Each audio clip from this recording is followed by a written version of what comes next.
venir.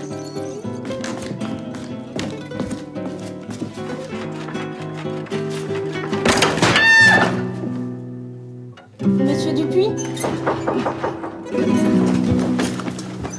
Qu'est-ce que c'est? C'est votre voisin. Il voudrait vous parler. Ça fait du bruit! Vous voyez pas qu'on discute? C'est incroyable, cette manie que vous avez de ne pas faire attention aux autres. Vous le faites exprès ou quoi? Bah, vous le ferez quand vous aurez fini de parler.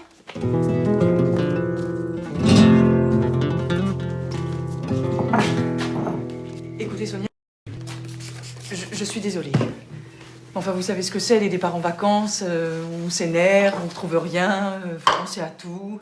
Non, je sais pas ce que c'est. Vous partez pas un petit peu cette année? Ah bah pas plus que les autres. Et votre petite Abdel, alors, comment ça va? Adèle. Ah, Adèle, oui. Il va bien? Oui.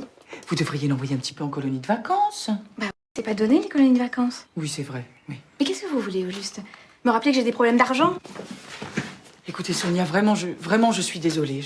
Je suis gourde des fois, surtout en ce moment. Mais bon, faut pas m'en vouloir. Avec mon mari, on traverse une période très, très difficile.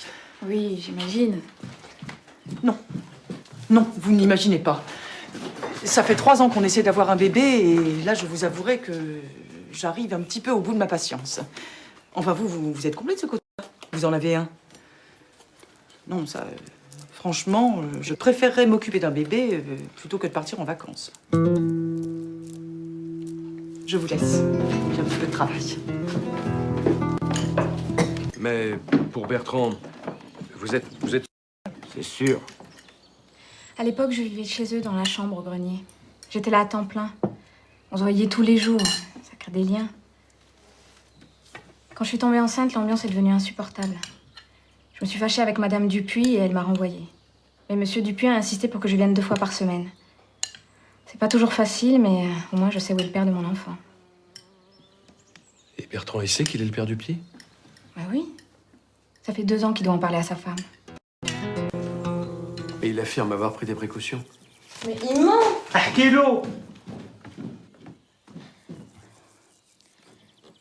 Mais en 2 mots, tout s'est passé trop rapidement pour qu'il pense à prendre quoi que ce soit comme précaution. Puis vous savez, chez les Dupuis, on trouve pas de préservatif sous le canapé. Ce que je veux dire, c'est que c'est pas... Je crois que nous avons compris. Alors? Je sais pas quoi dire.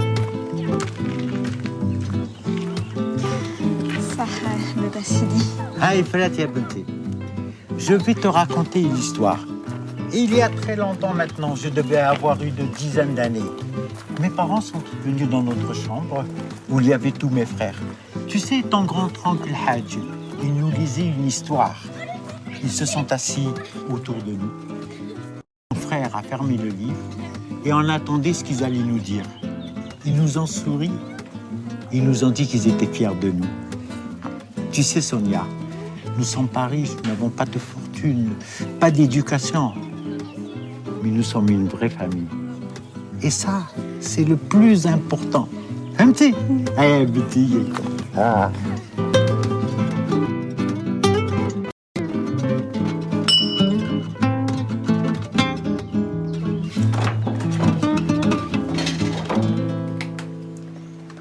Bonsoir. Bonsoir. J'ai apporté du thé et des gâteaux pour le dessert. C'est très gentil. Oh, bah dis donc, c'est encore chaud. C'est à croire que vous étiez à côté. En plus, je plaisante. Bah, entrez. Entrez. Soyez la bienvenue. Je connais un petit Adèle qui va être ravi de revoir sa maman. Puis, il faudrait lui trouver un joli prénom. Pourquoi pas un prénom comme Adèle?